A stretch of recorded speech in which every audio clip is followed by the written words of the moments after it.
All right, gamers, it's been a minute since we've had an episode for the series. A lot of this has to do with pre-patch unexpectedly breaking my game. I've had really bad issues with game graphics, which made it kind of unplayable for me. Luckily, I was able to fix it. Also, my BFA reputations got nuked from orbit and reverted back to neutral, but more on that later. This episode, I wanted to go over some PvP, which was one of my goals for the series, but I never really got around to doing it. So the constellation for that is hitting 2100 in solo shuffle, so I have those games pre-recorded and we can go over them here in a second. The next goal is to claim all of the MoP Remix Mounts and finally finishing up the Wrath of the Lich King reputations. So I didn't think about recording these games until it was kind of too late, so I ended up recording most of this on like the NVIDIA replay thing. Yeah, so the first game of solo shuffle that I played, which I didn't record, I think I lost all 6 rounds. It was pretty bad. I haven't PvP'd in a very long time, so it was very rough to get back into the groove from just raiding and doing Mythic Plus. But this is the second game which I did record, and with my luck, this lobby is a full ranged lobby for the Windwalker Monk, which is going to be pretty rough. So with this first game, we chose to go for the Devastation Evoker. Since they pumped out a lot of damage, I'm doing my best to try to group them together so that I can get some cleave. The Pres Evoker just got low there. Now he's back up to the top. Pretty sure I got confused here which Evoker I was on, and then I ended up switching to the Dev Evoker here in a second after his sleep. So I incapped the Shadow Priest just to lower the amount of damage that's going out. Now I'm still back on the Pres Evoker. I should be on the Dev Evoker. I have no idea what I'm doing. So I'm finally back on the Dev Evoker over here.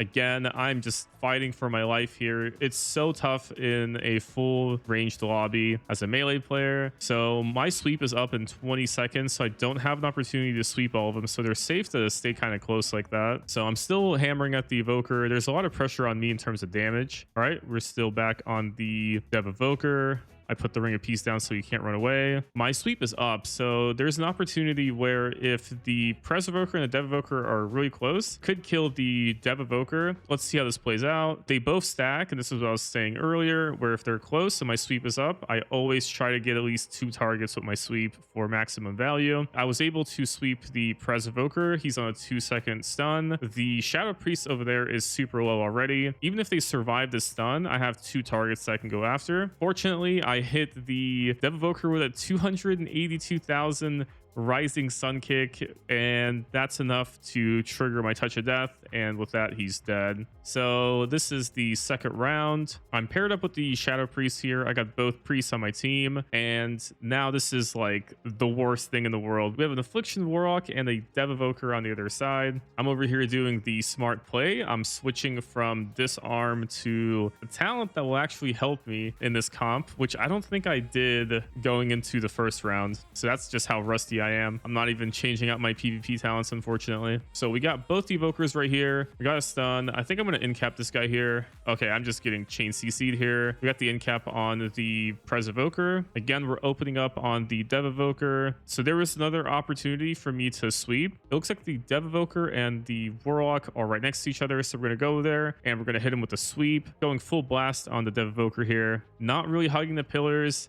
Fighting for my life in the open. I have a bunch of dots on top of me. As you can see, the Dev Evoker here is getting super low. The Pres Evoker used the shield grab ability. Again, lots of pressure here on both of them. They're in my cleave range. I get stunned or I get rooted. Again, they get really close to each other, and I have an opportunity for a sweep here. So I think I catch both the DPS in the sweep again, and there it is. Immediately, the Dev Evoker is at like 30% health. So we just have a couple of hits here, and that was enough to bring him down for the Touch of Death to finish him off. I'm just looking at my UI, and boy, is this terrible. So we go in. This is the third match. So they're playing a little bit more cautious this time. We have the Shadow Priest and the Affliction Warlock on the other team. We're trying to go on the Shadow Priest. Again, this is super annoying. I'm slowed. I'm feared. I'm behind the pillar. I'm actually LOSing my healer right here. So this is like really, really dangerous. But it looks like my Dev Evoker is just destroying this priest. It's actually kind of crazy. I swapped the Pres Evoker, but he was already CC'd. So now I switch back onto the priest. We're putting a lot of pressure on him here. The Pres Evoker used the flying stun, and then he jumps right back into the Shadow Priest. I immediately switch over to the Dev Evoker, hit him a couple times, puts him in Touch of Death range, and that's how we won round 3. Now this is the 4th game. They're obviously playing a little bit more cautious. Let's see, getting rooted. He's probably about to do the dragon flight. Yep, just dragons flying everywhere. The Warlock is just free casting on me. The Priest is running through. So now we're going to go on the Dev Evoker, putting a ton of pressure back on the Dev Evoker. I got PI from the Priest. Yeah, we're still working on the Evoker. A ton of really good pressure on him. I'm getting targeted here a lot as well. I went down to 20% there, almost died. So now I'm doing the tried and true strategy of actually hugging a pillar for once, but then I get bored immediately. I'm back on the Dev Evoker. We have another very good opportunity to sweep a couple of targets. I didn't get to sweep 3 targets. I was only a couple of seconds off. So the Warlock uses the gate to get across, but now the Priest and the Dev Evoker, they both got full stunned. And this is really good pressure on both the healer and the Dev Evoker. If either of them got really low, I had really good target availability there. So now there's more pressure on the Dev Evoker. Yeah, so the Dev Evoker is at 32%, goes all the way down to like sub 15. Looks like our Pres Evoker got feared, but we should be okay here. I think I fly across here to try to get him. Yeah, I'm just getting kited, going down to like 20%, fighting for my life. So Dev Evoker, again, just relentless pressure on him, trying to get him down. I believe that the Shadow Priest here swaps health with the Dev Evoker. I think he thought he was going to die, and I kind of ran to the pillar, so I didn't really see it, but I'm pretty sure they swapped health. And now the Priest is a very good target, back down to 30%. Full pressure on the Priest, get rid of that shield, 27%, grinding him down, and he's in touch of death range, and bang, he's dead. So now I'm 4-0 in this full range lobby. That's the second time the health swap has cost them a win. Now for the 5th game, so we were playing against the Dev Evoker Shadow Priest, a very dangerous combo. Again, I open up on the Dev Evoker, I dodged the stun, so I did do a small mistake here. As I'm following the Dev Evoker, right, I hit him a few times, I missed that roll. So here the Warlock had already stunned both of the priests, but then I come in with the sweep, which was kind of a mistake because it only lasts for 1 second and it overlapped the Warlock stun, so we didn't really get good value out of it. Again, we're putting a lot of pressure on the Dev Evoker. Right here I probably could have switched to the Priest a little bit sooner, but I'm still trying to put a lot of pressure, trying to make sure I have a good amount of targets that I can focus on. I dropped down to 38%. He's trying his best to keep me up. Again, more pressure on the Dev Evoker, not letting him have any room to breathe. I'm getting hard focused here, and there's been multiple times in this lobby where I should have been dead, but I've just been getting lucky, and my healer has just been going crazy every single time. I don't know how healers play solo shuffle. I think that's like the toughest role right now in PvP, especially you can't communicate with your teammates. From what I've heard, most of the time everyone just blows their cooldowns within the first like 2 seconds of the fight, and then as soon as someone dies, it's immediately the healer's fault. Your mental has to be rock solid to play a healer in solo shuffle. I'm back on the Dev Evoker, putting lots of pressure on him. My Warlock is over there soloing them, fighting for his life. That's the good thing about having a Warlock though, is they're very tanky. I'm looking down, I see my sweep is up in 10 seconds. We could make a play here soon. I'm dropping down, and this is actually a very dangerous spot to be in because I have no defensives up. If they have a full go, I'm dead. I have my sweep up, so this is a good opportunity for me to be able to take out a couple of targets. I ended up using my Tiger's Lust. As soon as I used it, I got rooted like the very next second, so I'm just stuck here in the open, no cooldowns, no defensives. I see them both right here. My sweep is up, so we got the sweep, but I think I missed. Again, I'm putting pressure on the Dev Evoker. I'm kind of tunneling here. Yeah, I really should have swapped over to the Priest right here because the Priest was lower, but again, just full tunnel vision on the Dev Evoker. He's at 12% right here in touch of death range, and he's dead. So that's how we won round 5. So we got a little bit of toxicity in the chat. That's okay. We don't really focus on that. We try to keep the mental up. So immediately we just go crazy on this next opener. I'm on the Warlock, then I noticed that their Disc Priest is like super low. I ended up swapping on him right here. Let's see. Yeah, so this is Warlock. A ton of pressure on the Priest. So I see him right here. What a juicy sweep. I'm about to get 3 people. I go here. I see that the Shadow Priest is going off. I'm pretty sure he faded. So I ended up catching nobody in this besides the Disc Priest. So I ended up just blowing all my damage on him. He's at half and he's at low and he's almost dead. He was like a millisecond away from dying. They swapped health. Now we're back on the other Priest. Kicked the Vampiric Touch and we got the Touch of Death. So we ended up going 6-0 in a full ranged lobby. We got 600 rating. And this was just a very good game to get me back into the PvP mindset. All right, this is another game. I think this is game 2, if I'm not mistaken. We're still grinding out. We got another ranged lobby. We're sitting with the Frost Mage going up against the Balanced Druid Marksman Hunter. The one thing I hate the most about fighting against a Druid is the fact that they can just cycle and spam you forever, especially like once you blow your cooldowns if you don't have Trinket. I'm going full on the Hunter, trying my best to kill him. Hunter is already used his Feign Death. Yeah, so we end up getting a full cycle in here. And this is what I'm talking about, right? 6 seconds of just CC. It's the worst thing in the world. I do have my sweep up, so I'm looking for an opportunity to get them close. No, I'm still holding it. That's something that I could do a better job of maybe using it a little bit more aggressively. But there I ended up getting 2 targets. Now we're again back on the Hunter. The Mage is doing a phenomenal job at just hiding the Hunter and using the pillar to LOS, unlike me, who's just out here getting CC'd forever. So now I'm over here swapping over to the Holy Priest. I saw that he was kind of low, so I think this is a pretty good opportunity to do good damage to him. I incapped the Hunter to take some pressure off of our healer. I'm constantly getting cycloned, and I don't know if the Priest was the correct target in this situation, but that's the lowest health bar that I saw. He's getting really close to Touch of Death range. I'm getting disoriented. They're using all of their abilities on me, and there I believe our Mage, yeah, the Mage just ended up dying, but this was a really close game. We almost had the Priest like a few times. So now in this lobby, I'm playing with the Hunter. So the idea is to CC the Mage and just go after the Boomy. I'm just playing cautiously here around the pillar. The Hunter is still an invis. We finally found the Boomy. Now we're focused on doing lots of damage to him. I ended up getting the incap on the Mage. I think he ended up trinketing it. He did. So all of their trinkets are down. My sweep is up in 20 seconds. I'm just getting blasted out in the open. The Druid's almost dead. Druid is in bear. My incap is up in 1. All of their trinkets are down. So if I get someone here, we have both sweep and incap. There we go. I'm back down at 10%. Now my healer is just doing his best to try to keep me alive.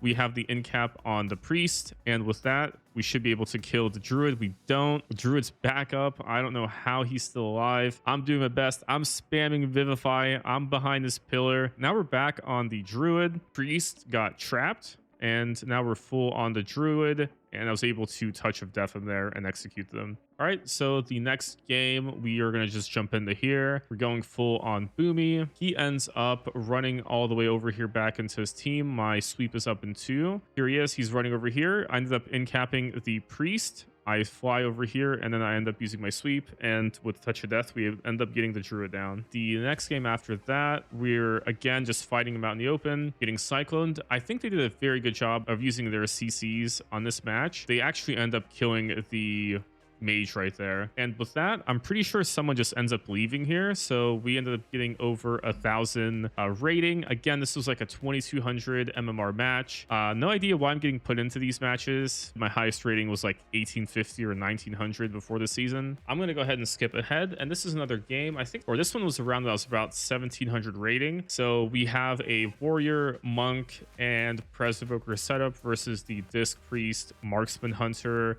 and the Havoc Demon Hunter. So we start this match off behind the pillar right here. I end up just disarming the Marksman Hunter when he doesn't do anything, so that was a pretty bad play from my part. I end up going on the Demon Hunter for some reason, even though we all agreed to go on the Hunter, but they're both real low. I hit him with the sweep here. Okay, there we go. I finally swept. Yeah, so the Hunter was super low. Again, I should have just swapped to the Hunter. This could have been a faster and easier game. We have split damage here. Yeah, so right here, Demon Hunter is going, and there we go. I just hit him with Touch of Death, and round's over. In this round, I'm playing with the Hunter, and we're going up against the Fury Warrior and the Havoc. So we ended up deciding on going on Warrior here. They're both going to be right next to each other, and I think it's more important to just help peel for whoever they're both going to go on. So if they both put a lot of pressure on the healer, I'm there to help peel for the healer. I can do that pretty easily with using my Ring of Peace, sweep, disarm, and cap. I have a ton of CCs that can help out and peel for my DPS and my healer. So they're both stacked here. I end up working on the Warrior. The Evoker comes in to try to help him out, but my sweep is up, so you already know what's going to happen. We're going to sweep 2 targets. We're actually going to sweep 3 targets here, and the Warrior is super low. As you can see that they're DR'd because the sweep is like 0.7 seconds on the Warrior, but the Preservoker has a full 3.2 second sweep. Preservoker is going to use his Trinket, and then the Priest comes in with the clutch Group Fear, which is just insane. and that gives us enough time to finish off the warrior. Now I'm communicating with my team, trying to figure out who we are fighting. We're going to go on the hunter again. We're going to stay out here in the open, try to get the hunter to come out of invis. As soon as this hunter stacks on top of this priest, we're going to do a sweep. Again, working on this hunter, trying to do as much damage as I can. So incap is up in 10, and so is sweep. So again, if they live long enough, we're going to try to do the same combo. So now the warrior is working on me. I'm going to go ahead and LS the hunter, doing best to stay alive. We have incap, so we're going to incap the priest. We're back on the hunter. That was very dangerous. Sub 5%. Again, we really need to get this hunter down. We're going to die. We got darkness, but I immediately run out of it because I'm really stupid, right into a frozen trap. I'm swapping back to the warrior, trying to do something here, trying to heal. I really should have LLS'd right here, but I just end up dying. Too much damage. But with that, we went 5-0 in this lobby. We got 113 rating and we ended up hitting 1859. Let's dive into this match. I'm pretty sure this is, yeah, round 3. We only have 1 win. This is a pretty tough combo for me. Just lots of damage going out. Double arms warrior. We have DH. So this is just a ton of damage. We're trying our best to try to get some wins in this lobby. From what I've learned in solo shuffle is going to be lobbies where it's going to be really tough for you to win. So the goal is to try to minimize the losses that you can in that lobby. A ton of pressure. As you can see, I have a million bleeds on me. I have 2 legendary weapon debuffs on me. Let's see. We're working on both these warriors here. I have Cocoon on me. They're probably going to swap on me as soon as this is over. I have no more defensives left at this point. I think this is where I die. Double execute is just so hard. I try to get back into the darkness. I'm somehow still alive. I went ahead and skipped a little bit. This entire time, I'm like below 30%. End up getting executed right there, I'm pretty sure. So we are 4 rounds in, 1 win. Not doing too good, but this is almost a 2300 rating lobby. Hopefully we can squeeze a win out here against. They're going up for my healer.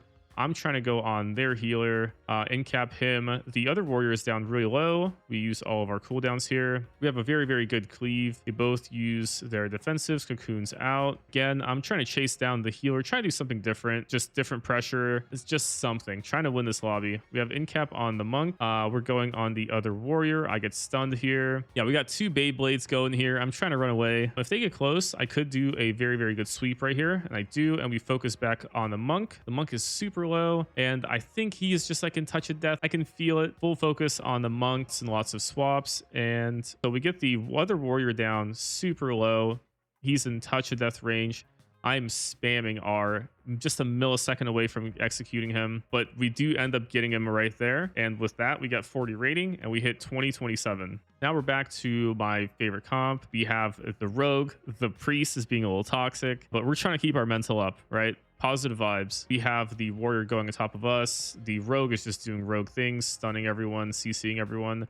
The priest immediately uses his barrier. I ring a piece the warrior out of it, but then he just goes Beyblade mode. Tons and tons of pressure on this warrior. Our priest is in angel form. I think I need to incap someone here to do something. Let's see. Yeah, I incap the priest. I'm doing damage to the warrior while he's just parrying everything. He has defensive running. I should have swapped off earlier. I'm just getting permanently CC'd. Still trying to LLS. The rogue uses smoke bomb. The mage comes in, but we don't really get much value out of it. I ring a piece him back into the smoke bomb, but the smoke bomb's gone. Priest tried to grip the mage into my ring of peace, so lots and lots of pressure here on the cleave. He's super low. I incap the priest, but the priest health swaps, and we just immediately swap back to the priest. He should die right here as soon as my touch of death comes up. Is that what happened? Nope. Okay, priest lived that. Back on the mage. Let's skip ahead here. Or good gouge from the rogue. This rogue is playing really, really well. We can both see that the warrior is super low, so I fly in here, and the rogue smoke bombs him. There's no saving of this warrior at this point. He is super low. Tons of damage is going out, and we touch of death him for the win. Next round, we end up sitting on the mage again. The rogue is causing havoc in the back lines. So this round, the mage almost dies here, teleports back.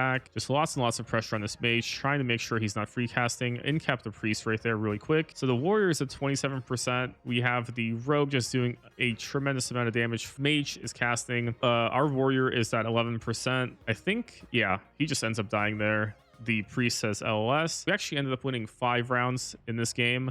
and that puts us at 2121 rating with the MMR at 2306. I'm pretty sure this is the highest rating I've ever been in my entire World of Warcraft life. So this was very, very exciting. So I'm going to go ahead and just skip until the last match of the night. This was like right before midnight. This is the last round. We're going up against the Balanced Druid and the Assassination Rogue. We're doing our best to LS the Boomy. Focused on peeling for my Shadow Priest. The guy's also trying to LS.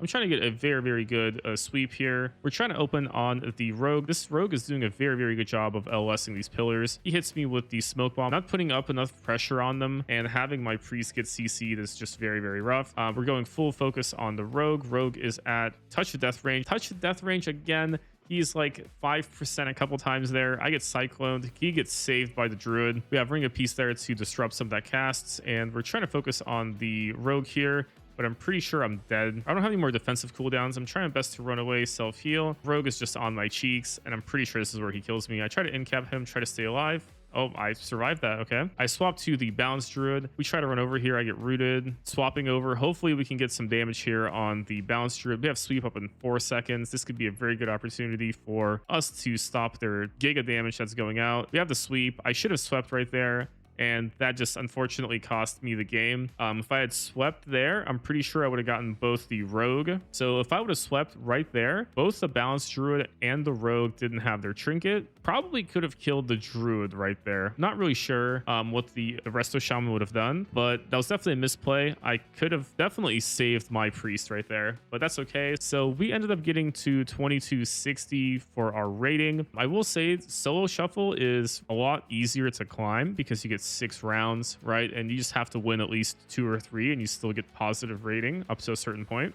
But overall, unfortunately, I don't think I'll be able to get to 100 honor level. A lot of it has to do with the fact that I didn't really try for that. I definitely could have played like, I don't know, 5 battlegrounds per week or something and gotten it, but it was just something that I tacked on, which I thought would be kind of cool. I just never really dedicated time to it. Instead, I just ended up playing solo shuffle, and getting 2260 was a pretty good achievement for me because I'm not a very big PvP player. I just enjoy getting like 1800 every single season for the transmog, but that's about it. So just getting up to these higher ratings and playing some of these fast-paced matches have been just really, really fun. I'm excited to play solo shuffle next expansion for the War Within, and also the Battlegrounds Blitz. That's pretty much it. Now, the second thing I wanted to do was claim all of the MoP Remix Mounts. Let's go ahead and do that. Let me know if you guys enjoyed this like play-by-play with the arenas. I know I'm definitely not like a 3K arena player, but I think just going over my own film has been really fun, and this is something that I've been thinking about doing next season for raids and Mythic Plus, because I think it could be some pretty good value, especially for doing some of the Mythic raids as they're still new and still fresh.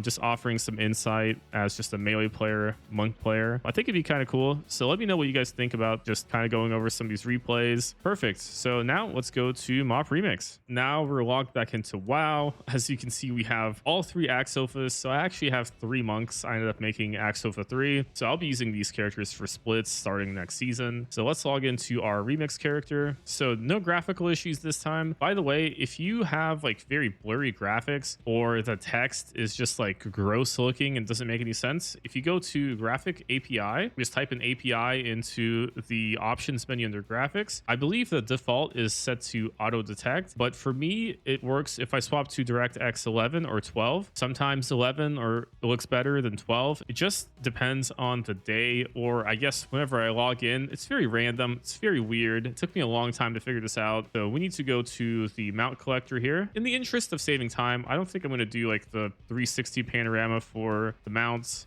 because we only have 20 days left and it's crunch time and I have to get this done. I also don't want to be editing for too long. Here we go. Here is the mount trainer, and we are currently sitting at 321 mounts on, I guess, the characters. Let's go ahead and start buying all of these. Okay, and it looks like we're actually getting some achievements for some of these mounts. Okay, so some of these are already known, so I'm going to claim these, and we're just going to make sure we're not overlapping and not wasting any of this bronze. So we're just going to keep claiming all of these. And again, these are just the basic Mists of Pandaria mounts that we've seen a million times. Here we go. We got 330 mounts.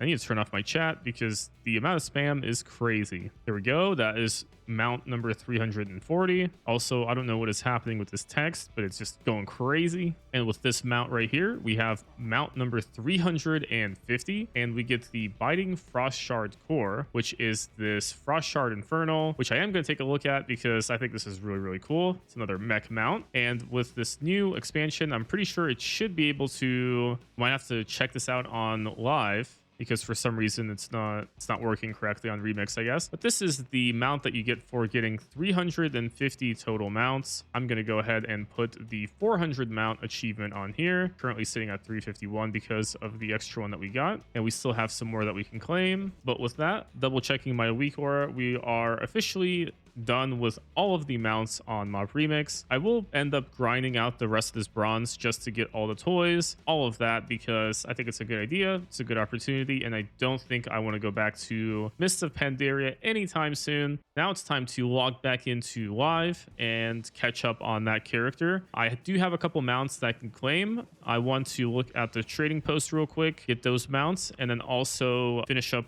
the Wrath of the Lich King reputations. And we're back on live, and as you can see, the pre-patch bug is back. I have this fist in my head, and this happens whenever I have weapons, and sometimes the weapon just clips into my head. And this is just one of the many glitches that I've been dealing with. It just is, I mean, it is what it is. First, let's go ahead and claim our trading post. I'm not going to go too far into it. I'm just going to go ahead and buy the 2 mounts that we got, or I guess the 1 mount that I can afford. Man, some of this stuff looks really cool. Okay, whatever. I'll look at all this later. I'm going to go ahead and buy this one. I'll get the other one once I have the Trader's Tender. Let's take a look at the mount that I got earlier that wasn't working during Remix. I believe it's something core, right? Here it is. I found it. It's the Frost Shard Infernal. And oh, okay. Well, I'm really dumb. I thought this was a flying mount. It's not. It's just the walkie mount, I guess. But cool. Awesome. This is the reward for getting 350 mounts. I'm going to go ahead and put the 400 one on my tracker right here. So let's go ahead and unwrap the Force Saber.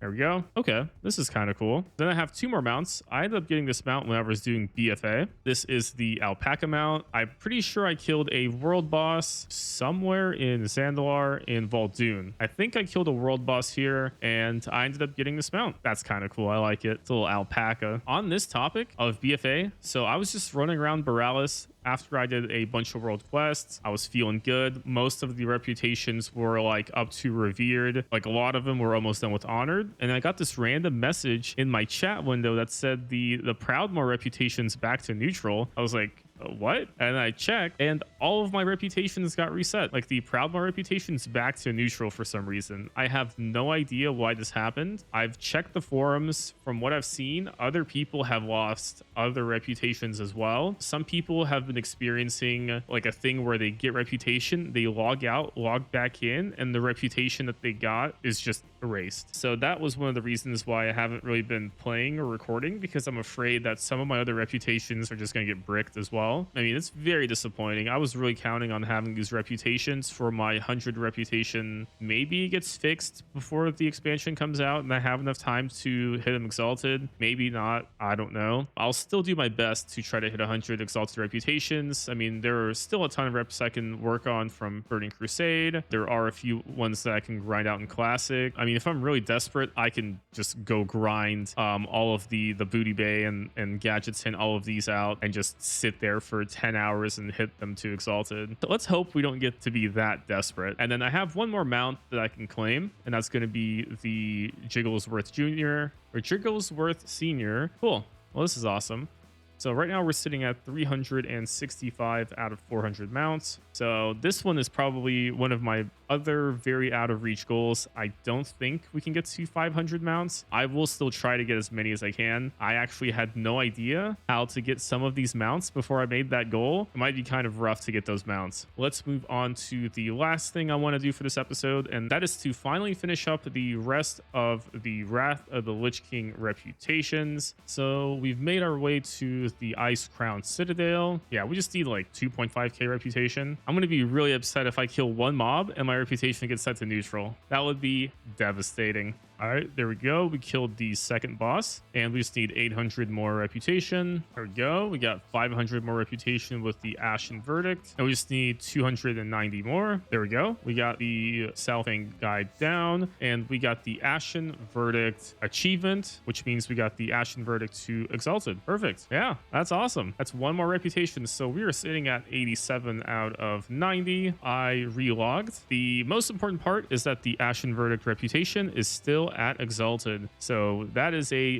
big W. Now our next reputation is going to be in the Shalazar Basin, and we're going to go ahead and finish up the oracles. Let's go ahead and move them to our experience bar, and let's not do that one. I've come to really hate that daily quest. We have to run around and pick up the shinies, or sometimes it takes a long time to do. Other times it's like super fast. And let's do the easy daily quest, which is this one over here. I believe we usually just have to kill like 50 of something. Yeah, down there. That shit hit us exalted with the oracles. All right, there we go. This daily quest is complete. There we go.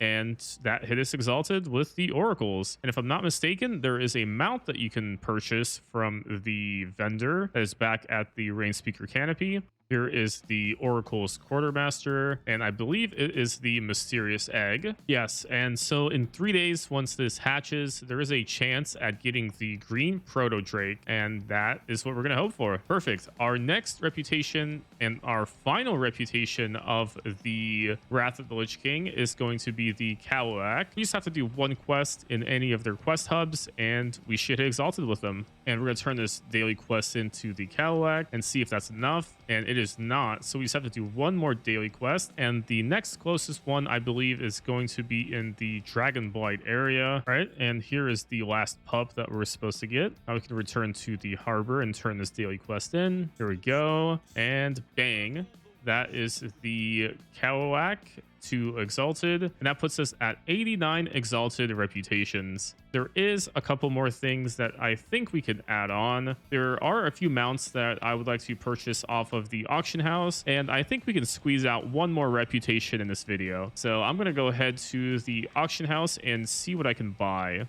So I need to purchase 19 of these fragments. That's 20k. Let's go ahead and do that. And let's see, do I just combine all of these? Requires Altar of the Abyss. Okay, so I'll probably do that later. And now we can go to miscellaneous mounts and then filter by usable only. And it looks like we have a set of mounts that we can purchase. Let's see, I'm sitting at 1.2 mil. I think we could purchase all of these up to this one right here. All right, there we go. I just purchased a ton of mounts. I'm gonna sort this. This looks, my inventory needs cleaning as well. I went from, I think, 1.2 million to 467. That's like 700k worth of mounts off of the auction house. So I think it's worth it. Let's claim all of these. So we got the chopper. There we go. And we also got an achievement for it. It's just the standard WoW chopper. We have these panthers that come from jewel crafting. There we go. That puts us at 370 mounts. We have this sky golem, another mech. I wonder if this one has dragonflight on it. It does. Perfect.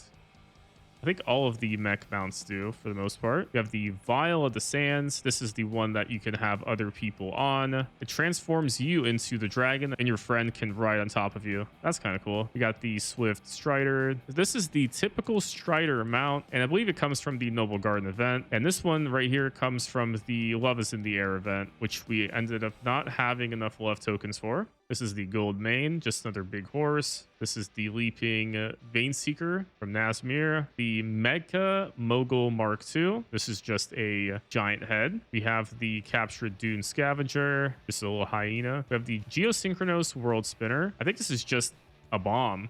Like literally a rocket. Yeah, that's kind of cool. I like that. This is definitely worth it. And we have the Depleted Kyperium Rocket, which is just an even larger bomb. There we go. Actually, it's a tinier bomb, but with that we get 380 mounts. And this is the last mount. This is the Jeweled Onyx Panther, and this is the most expensive panther out of all of them. And this one is a flying one too. Okay, I didn't know that. Yeah, this one looks really neat. I like it. Perfect. So we're sitting at 381 mounts. I think that's a very, very productive episode on the mounts front. Next, I think we should try to squeeze out one more reputation. I think that'd be pretty cool. I'll just have to look and see which one I can do real quick. The reputation that I've settled on is going to be the Timbermaw Hold. This is something that we did whenever we focused on the Loremaster of Kalandor, and there are a few camps that you can kill in Felwood, end up dropping feathers that you can turn into an NPC, and that gives you reputation towards the Timbermaw Hold. And I'm halfway through Honored with them, so it should only take me probably an hour or so to hit Exalted. So it's not too bad, and it's kind of an easy reputation that we've already started working on. But before I go there, something that I've realized is I finally have 1,000 Darkmoon prize tickets from just doing Darkmoon Fair all year, and we can go ahead and buy the mount for it, which I've been grinding towards for a very long time. Let's go ahead and purchase the mount, and there we go. We got the most expensive Darkmoon Fair mount, and this is, I guess, on theme with the last two mounts that we got, which were just big bombs. This is really cool. I like this a lot. I will continue to do these Darkmoon Fairs to get the tickets because there are still a ton of things I can earn in terms of mounts, toys, and transmog from here. But I do think that next expansion, Blizzard should update the Darkmoon Fair. Maybe to have different mini games or something. If you look at Final Fantasy, I'm pretty sure they have something similar to Darkmoon Fair, and they have a lot of really, really cool stuff that they implement in that. Maybe they could add like a race or something, or like a platformer, just anything, just to revitalize the Darkmoon Fair area, as well as add more mounts and transmogs. All right, enough yapping. Time to hit up Felwood and start grinding the Timbermaw Hold reputation. So I made my way to Felwood. I started to talk to the NPC here at Timbermaw Hold, and it turns out we still have a couple of quests left. So I'm going to go ahead and get these done. This shouldn't take me too long, and I believe all of this right here should give me reputation. Okay, yeah, every kill is giving me about 24 reputation with the Timbermaw Hold. Plus, we also have the Darkmoon Fair buff going, so that will be helping us with this grind. All right, so we finished up the quests up here in the Winter Spring. That puts us really close to hitting Revered with the Timbermaw Hold. After reading online, it looks like the feathers are easier to get than the beads, so I'm going to go ahead and grind those. And for those of you that don't know, if you turn in 5 of the feathers that these guys drop, you get about 2,000 reputation. So, and with that, we actually just did hit Revered with the Timbermaw Hold. So we just need around 10 turn-ins. So that's about 50 feathers. We currently have 1. All right. So 49 feathers to go. After about 25 to 30 minutes of grinding these feathers, I ended up getting 50 of them. The feathers are definitely the move over the beads. The feathers were dropping a lot more frequently. And honestly, like I said, 25, 30 minutes, and I even had time to go make some food. So let's go ahead and turn these in, and we can get our 90th Exalted Reputation of the series. So each one of these is giving us 2,200 reputation. That's 200 more than I originally said because of the Darkmoon Fair buff. With this turn in, we should be about more than halfway. Yep. And we should just have one more turn in right here, and we hit Exalted with the Timbermaw Hold, and we also got our 90th Exalted Reputation of the series. To finish this off, we just need 10 more Exalted Reputations. That is super exciting. We're almost there, and we have about 20 days to do that. With that, I think this has been a very, very productive episode. We got a lot of stuff done. I'm really happy my game is not bricked anymore and actually works. Unfortunately, the website that I used for like the end graphic that tells you how many reputations and mounts I got, that's bricked, right? It's showing a lot less reputations than I have, and I guess from now on, I'll just use the in-game trackers. With this episode, we were able to get 4 reputations to Exalted and a total of 62 mounts. I am super happy with that progress, and I think with that, I'll just end the episode.